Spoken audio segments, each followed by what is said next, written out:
wabarakatuh. Yang terhormat Ibu Zuleha selaku dosen mata kuliah Keterampilan Bahasa dan Sastra Indonesia serta teman-teman yang saya banggakan. Puji syukur marilah kita panjatkan kepada Allah Subhanahu wa Ta'ala dan sholawat serta salam semoga tetap tercurahkan kepada baginda Rasulullah Shallallahu Alaihi Wasallam. Adapun topik yang akan kita bicarakan mengenai diskusi kali ini yaitu tentang sastra, cerpen, dan novel. Saya Jumratul Aini dengan NIM 200309659 selaku moderator dan anggota kelompok saya ada Salsa Nafisatul Umami dengan NIM 200309640 selaku pemateri 1 dan Maziatul Widad dengan NIM 200309646 selaku pemateri 2. Untuk menyampaikan materi pada hari ini, saya akan membacakan subtema yang akan dibahas terlebih dahulu. Yang pertama, ayat Al-Quran dan hadis yang relevan dengan cerpen dan novel. Kedua, pengertian cerpen dan novel. Tiga, manfaat, fungsi, dan tujuan cerpen dan novel. Yang keempat, ciri-ciri cerpen dan novel. Kelima, struktur teks cerpen dan novel. Keenam, unsur intrinsik dan ekstrinsik cerpen dan novel. Yang ketujuh, teknik membacakan novel. Selanjutnya, saya beri kesempatan kepada penyaji untuk menyampaikan hasil diskusinya. Baiklah, kita ke poin yang pertama yaitu ayat Al-Quran dan hadis yang relevan dengan cerpen dan novel. Yaitu terdapat dalam Al-Quran surat Hud ayat 120 yang berbunyi A'udzu billahi minasyaitonir rajim. Bismillahirrahmanirrahim. Wa kullan naqussu 'alaika min anba'ir rusuli ma nuthabbitu bihi fu'adaka wa ja'aka fi hadhihi al-haqqu wa maw'izatun wa dzikra lil mu'minin. Artinya, dan semua kisah Rasul-Rasul kami ceritakan kepadamu Muhammad, agar dengan kisah itu kami teguhkan hatimu, dan di dalamnya telah diberikan kepadamu segala kebenaran, nasihat, dan peringatan bagi orang-orang yang beriman. Selanjutnya terdapat juga dalam Al-Quran surat Al-Baqarah ayat 34 yang berbunyi Bismillahirrahmanirrahim. Wa idza qulna lil malaikati isjudu li adama fasajadu illa iblis aba wastakbar wa kana minal kafirin. Artinya, dan ingatlah ketika kami berfirman kepada para malaikat, sujudlah kamu kepada Adam, maka mereka pun sujud kecuali iblis. Ia menolak dan menyombongkan diri, dan ia termasuk golongan orang-orang yang kafir. Kedua ayat di atas menjelaskan bahwa kisah-kisah atau cerita banyak sekali terkandung dalam Al-Quran, seperti kisah iblis yang enggan atau tidak mau bersujud kepada Nabi Adam alaihissalam. Kisah-kisah yang ada dalam Al-Quran ini mengajarkan setiap individu untuk dapat membedakan mana yang benar dan mana yang salah, dan sebagai nasihat serta peringatan. Begitupun pada kisah atau cerita yang ada dalam sastra, cerpen, dan novel. Yang selanjutnya itu hadis yang diriwayatkan oleh Aisyah radhiyallahu anha yang berbunyi An Aisyah radhiyallahu anha qalat kana an-nabiyyu sallallahu alaihi wasallam yaqulu fi sujudil qur'ani bil laili sajada wajhihi lilladzi khalaqahu wa syaqqa sam'ahu wa basyarahu bihaulihi wa quwwatihi. Artinya, dari Aisyah radhiyallahu anha ia berkata, Rasulullah ketika sujud Al-Quran atau tilawah di malam hari pernah mengucapkan, wajahku sujud kepada yang telah menciptakannya dan membagi dua pendengarannya dan penglihatannya dengan daya dan kekuatannya. Dan poin yang kedua adalah pengertian cerpen dan novel. Yang pertama adalah cerpen. Cerpen merupakan salah satu karya sastra yang cukup populer dengan singkatan cerpen. Cerpen merupakan sebuah karya sastra berbentuk prosa dan mempunyai komposisi cerita, tokoh, dan latar yang lebih sempit daripada novel.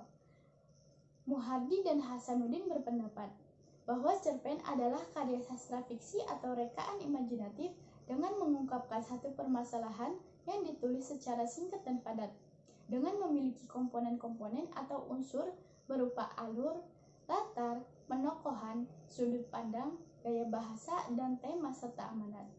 Jadi dapat disimpulkan bahwa cerpen merupakan karya sastra berbentuk prosa dengan mengungkapkan satu permasalahan yang ditulis secara singkat dan padat yang dibentuk oleh beberapa komponen.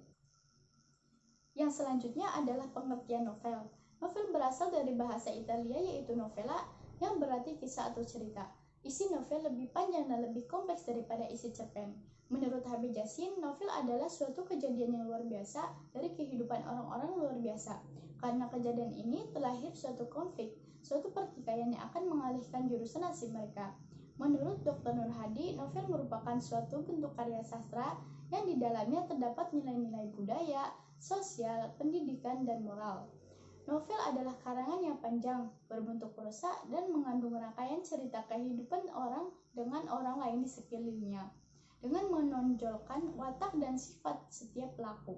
Jadi dapat disimpulkan bahwa novel merupakan karya sastra berbentuk prosa yang memiliki isi lebih panjang dan lebih kompleks daripada isi cerpen. Manfaat, tujuan, dan fungsi cerpen dan novel. Manfaat cerpen dan novel adalah memberikan kegembiraan dan kepuasan batin, menambah inspirasi, mampu meningkatkan daya imajinasi, serta mampu memberikan kesadaran kepada pembacanya mengenai kebenaran-kebenaran hidup. Selain itu, cerpen dan novel juga dapat mengembangkan kemampuan berbahasa, kepribadian, dan sosial seseorang. Dengan demikian, suatu karya sastra akan selalu berbicara mengenai manusia dengan segala permasalahan hidupnya. Adapun fungsi dan tujuan dari cerpen dan novel diantaranya yaitu satu, fungsi rekreatif, yaitu berfungsi sebagai sarana hiburan bagi pembacanya karena mengandung unsur keindahan. Dua, fungsi didaktis, yaitu memiliki fungsi pengajaran karena bersifat mendidik dan mengandung unsur kebaikan dan kebenaran. Ketiga, fungsi estetis, yaitu mampu memberikan nilai keindahan bagi pembacanya. Fungsi moralitas, yaitu mengandung nilai-nilai moral yang menjelaskan tentang yang baik dan yang buruk serta yang benar dan yang salah. Fungsi religius, yaitu mampu memberikan pesan-pesan religius untuk para pembacanya. Struktur teks cerpen dan novel diantaranya satu, abstrak. Abstrak merupakan bagian ringkasan atau inti dari cerpen dan novel yang akan dikembangkan menjadi sebuah rangkaian peristiwa. Kedua, orientasi. Orientasi merupakan bagian penjelasan mengenai latar waktu, suasana, dan tempat yang berkaitan dengan jalan cerita. Ketiga, komplikasi, berisi urutan kejadian-kejadian yang dihubungkan oleh sebab akibat. Keempat, evaluasi, yaitu struktur konflik yang terjadi dan mengarah pada klimaks serta sudah mulai mendapatkan penyelesaiannya. Kelima, resolusi, merupakan bagian yang memunculkan solusi atas suatu konflik yang terjadi. Keenam, koda. Koda merupakan bagian akhir atau penutup cerita. Ciri-ciri cerpen dan novel. Ciri-ciri cerpen diantaranya, ciri utama cerpen adalah singkat, padat, dan intensif. Pada umumnya, cerpen bersifat fiktif atau berupa karangan penulis. Cerpen harus mempunyai pelaku atau tokoh utama. Tokoh dalam cerita sangat terbatas dan diulas secara sekilas. Cerpen memiliki susunan kata yang tidak lebih dari 10.000 kata. Cerpen memiliki diksi atau pilihan kata yang tidak rumit sehingga mudah dipahami oleh pembaca. Cerpen hanya memiliki alur cerita tunggal atau satu jalan cerita saja. Ciri-ciri novel. Ciri-ciri novel diantaranya jumlah kata dalam novel lebih dari 35.000 buah. Jumlah halaman novel terdiri dari setidaknya 100 halaman. Memiliki alur atau jalan cerita yang kompleks. Berbagai peristiwa dalam novel ditampilkan saling berkaitan sehingga novel memiliki cerita yang panjang. Membahas persoalan secara luas dan lebih mendalam. Tema dalam novel tidak hanya satu tetapi mungkin tema-tema sebelumnya. Oleh karena itu, pengarang novel dapat membahas hampir semua segi persoalan. Tokoh atau karakter tokoh dalam novel bisa banyak atau lebih dari cerpen. Unsur intrinsik dan ekstrinsik cerpen dan novel. Unsur ekstrinsik adalah unsur-unsur yang berada di luar karya sastra tetapi secara tidak langsung mempengaruhi bangunan atau sistem organisme karya sastra. Unsur intrinsik adalah unsur-unsur yang membangun karya sastra itu sendiri. Selanjutnya, unsur intrinsik dan ekstrinsik cerpen dan novel meliputi satu, tema. Tema merupakan suatu gagasan pokok yang mendasari jalan cerita dari suatu cerpen dan novel. 2. Tokoh dan penokohan. Tokoh cerita merujuk pada orang atau individu yang hadir sebagai pelaku dalam sebuah cerita. Penokohan adalah cara pengarang menggambarkan dan mengembangkan karakter tokoh dalam sebuah cerita. 3. Alur atau plot. Alur merupakan kerangka dasar yang sangat penting dalam sebuah karya sastra, khususnya cerpen dan novel. 4. Latar atau setting. Latar atau setting merupakan tempat, hubungan waktu, dan lingkungan sosial tempat terjadinya peristiwa-peristiwa yang diceritakan. 5. Sudut pandang. Sudut pandang atau point of view merupakan cara atau pandangan yang dipergunakan pengarang sebagai sarana untuk menyajikan tokoh, tindakan, latar, dan juga berbagai peristiwa yang berbentuk cerita dalam sebuah karya fiksi. 6. Amanat. Amanat merupakan ajaran moral atau pesan yang hendak disampaikan pengarang kepada pembaca melalui karyanya. 7. Gaya bahasa. Gaya bahasa adalah cara pengungkapan bahasa dalam prosa atau cara seorang pengarang mengungkapkan sesuatu yang akan dikemukakan. Selanjutnya, teknik membacakan cerpen dan novel ada 5 teknik, yaitu 1. Teknik membaca langsung dari buku cerita. 2. Teknik menggunakan media gambar. Yang ketiga, teknik menggunakan media papan flanel. Yang keempat, teknik menggunakan media boneka. Yang kelima, teknik menggunakan jari dan tangan. Demikian tadi presentasi dari kelompok kami. Saya sebagai moderator mohon maaf atas kekurangannya. Dan terima kasih untuk perhatiannya. Wassalamualaikum warahmatullahi wabarakatuh. Assalamualaikum warahmatullahi wabarakatuh. Waalaikumsalam warahmatullahi wabarakatuh. Selamat pagi anak-anak. Selamat pagi, Bu. Gimana kabarnya hari ini? Alhamdulillah baik. Baik, hari ini kita akan belajar materi pelajaran Bahasa Indonesia tentang cerpen. Saya akan menyampaikan contoh cerpen yang berjudul Kelinci yang Rakus. Baik.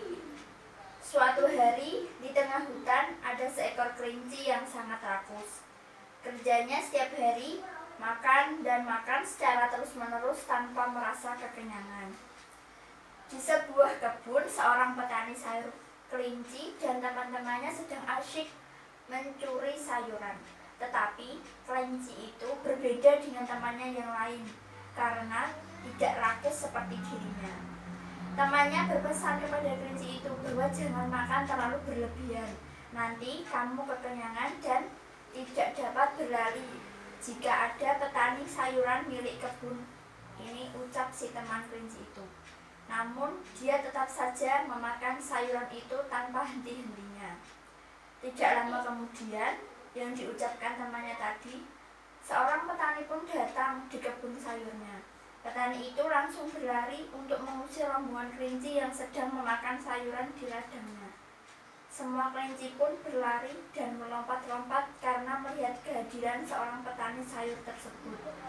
Namun, terkecuali nasib kelinci yang rakus itu tadi.